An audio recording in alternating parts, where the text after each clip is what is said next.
All India Bank Officers Confederation has been opposing mergers of public sector banks as well as regional rural banks. Now, let us understand first, why are we opposing mergers? To understand this question, we need to get back to the history of bank nationalization. At the time of bank nationalization in 1969, we have to understand it was a political will that paved the way for bank nationalization. At that point of time, there were only about 8,262 bank branches of public sector banks. Now, after nationalization, the number of branches rose to almost 60,000 in 1991, and we have about over 1,40,000 bank branches as of now. Now, what was the situation like in 1969, pre-1969? The credit outflow to the rural sector was negligible, but it changed rapidly with the advent of bank nationalization, which was only made possible due to the presence of public sector banks throughout the nooks and corners of the country. But there was a shift in the stand of the government, which successively came to power after 1991. Somehow the progress of the public sector banks, especially in the rural and semi-urban areas, started to dwindle. As of now, there are almost 26% branches which cater to the purely rural and semi-urban households. Now, after the merger, what will happen is that the presence of these banks in the rural and semi-urban areas will come down, and the people will be forced to borrow from the money lenders which were existing prior to nationalization. And these money lenders will be in a new avatar. It will be not the money lenders that existed pre-1969. They will be in the form of NBFCs, fintech companies, even some of the private banks, which would like to exploit the situation so that they can ultimately, they would be gaining at the interest of the common man.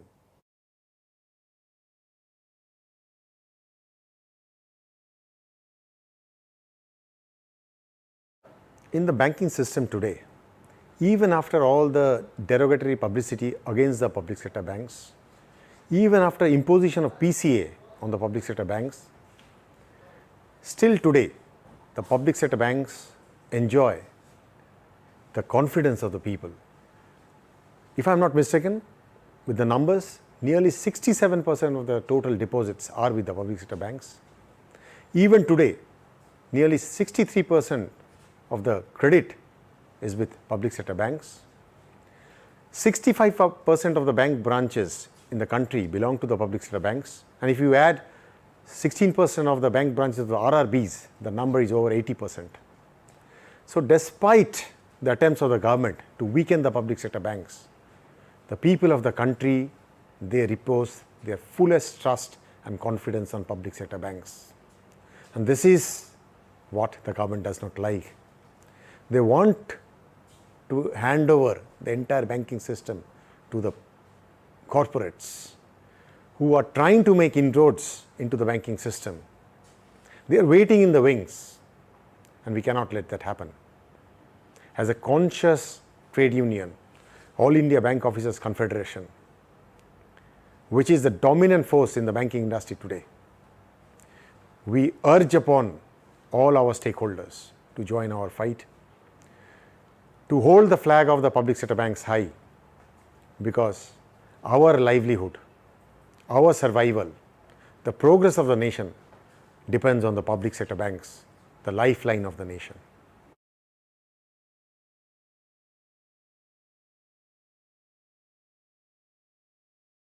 There is a common question, that common narrative that has been floated around for the last 1 year or so, that India needs few banks but big banks. There is a contrarian view to it. Say in the United States of America, there are almost 5,000 banks that are operating. There are 2,000 banks in Germany, 300 in the United Kingdom, and India has only 86 banks, out of which just 19 are public sector banks. So, you understand, even today, the number of banks in India needs to be enhanced, not reduced. And it could only happen if the government's intention is to reach out to the nooks and corners of the country, to reach out the people who are not getting access to banking services. They need more and more public sector banks. They need more and more branches. What we need today is not big banks, we need good banks. Why did India survive the 2008 financial crisis? Because the public sector banks practically did not have any external assets. They had zero toxic assets.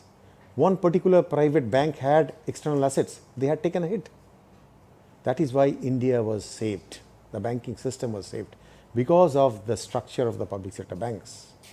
Now what will be happening?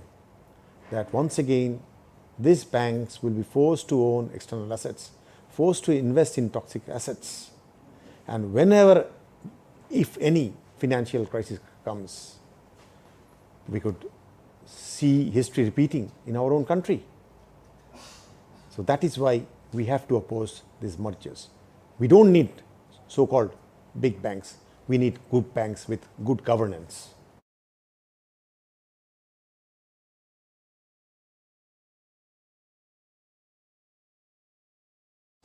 It's a common argument, common narrative that has been floated. Suppose in one building there are 7 public sector bank branches operating. Why is the need to have their presence in that building? Now our response is that we need to have more number of branches because each branch is catering to a niche section of the society. Each bank has its own clientele. Each bank has its own identity. And the customers also, they are also a part of the bank. The bank is a big family. It does not mean that only employees and officers form the bank. Banks, all the stakeholders include the citizens of the country, the common people of the country, the customers of the country. Now, there's a misnomer going. Who owns the public sector banks? Our question is that our reply to this question is, it is the state who owns the bank. The government is merely an executive arm of the state. The government does not own the bank. The banks belong to the national resources, and people have a right over the national resources. A government cannot dictate that from tomorrow there will be less number of public sector banks. It is a property of the people. It is a resource of the people. It is a national resource. So we have to protest that.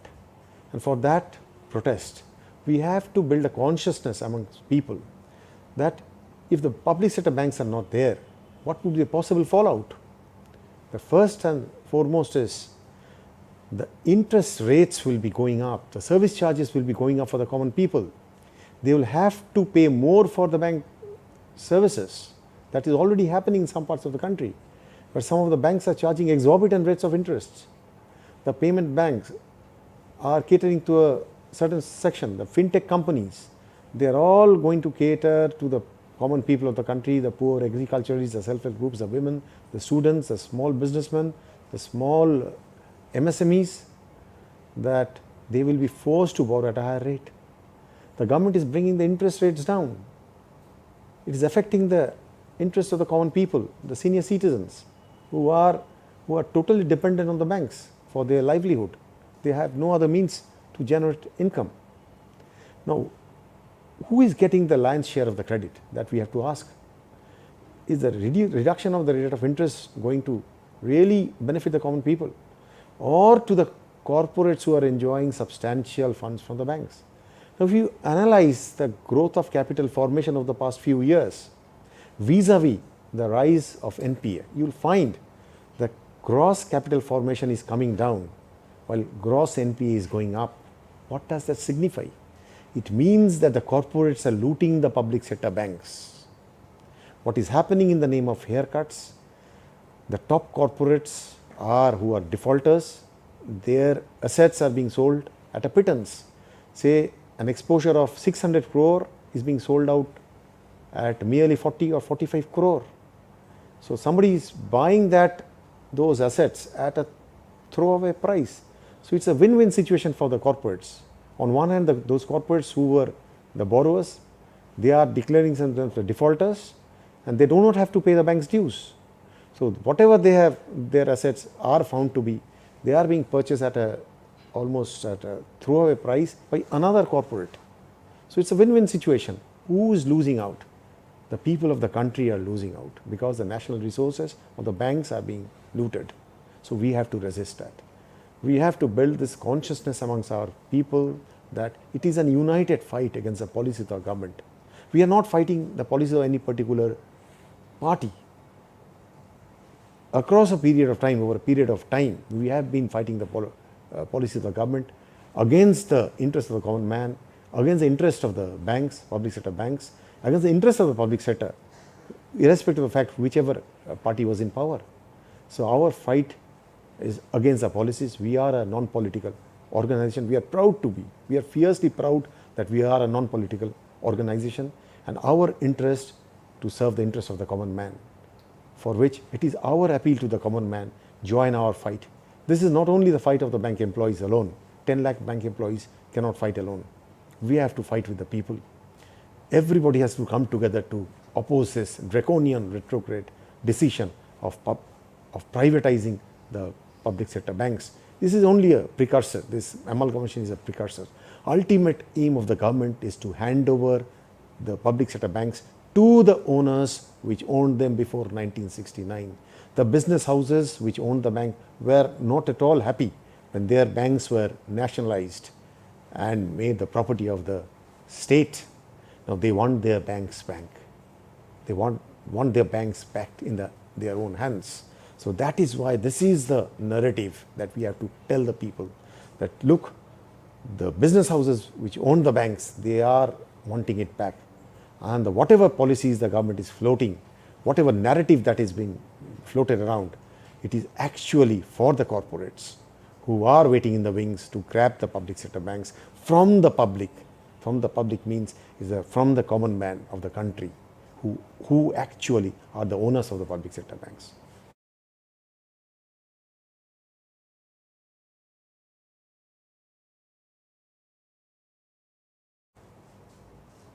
We have our own share of experience of mergers. A Harvard Business Review study revealed that globally, between 70 and 90% mergers do not yield success. They are failures. Now, in our country, in 1993, the first merger took place amongst the PSBs when New Bank of India was merged with Punjab National Bank. And within a span of 2 years, we found Punjab National Bank posting its first loss ever of 95.90 crore. And even today, we find an RBI report available on the RBI website, which categorically says, it was published on 4th of October 1999, which says that the merger of New Bank of India with Punjab National Bank has shown us the futility of bank mergers. No two entities with different ethics, different culture, different values should not be merged. They clearly discourage the mergers. What happened with the State Bank merger with the Associate Bank merger? In the entire history of State Bank came out with a staggering loss of 6,547 crore in FY18. Thousands of bank branches have been closed. Over 4,000 officers were forced to take voluntary retirement. And mergers, our Honorable Finance Minister has assured us there will be no job loss. But then, we are not concerned with the job loss of the employees and officers. Banking is a service industry. There are millions connected with the banks. And any merger or amalgamation of two entities would definitely mean closure of branches in the garb of rationalization. And so many people are connected. So many millions of people are connected with the entire system. So it will be a job loss for the entire economy. Suppose a bank has 10 ATM branches. If the 10 ATM branches close down, 30 security guards will be losing their job. So many vendors will be losing their job. So many people connected with those branches will be losing their job. Those jobs are never taken into account by any government. They only will show the number of employees and officers, and they will say that nobody was forced to resign. But the situation would be so that people will be forced to put in their papers. So it will be directly affecting the people of the country who are dependent on the banks. So our experience with the merger tells us all. Even after the merger of Bank of Baroda with the Dena Bank and Vijay Bank, although the court case is pending, from All India Bank Officers Confederation, we had challenged this entire decision because it was bad in law. The government did not follow the procedure.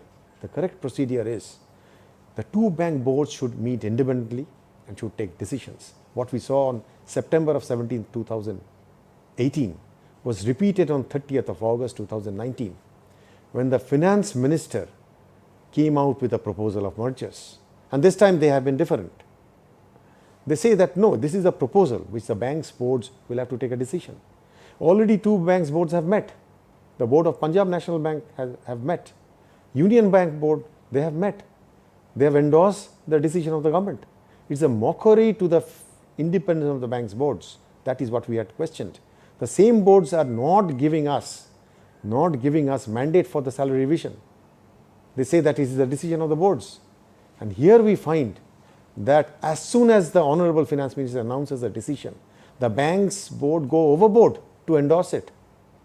Similar board meetings are being staged, will be staged in a couple of weeks.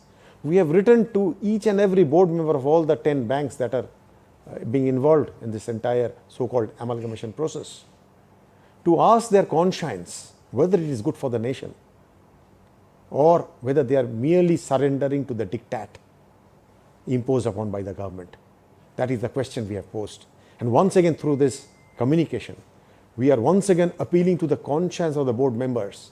In posterity, the board members will be deemed as traitors to the cause of nation. Nothing short of that.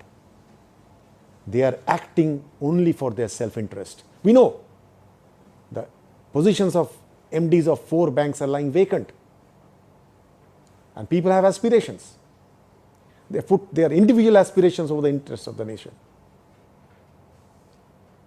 So this is a challenge to the entire country to rise up and protest against this illogical, irrational and unlawful decision that is being thrust upon us.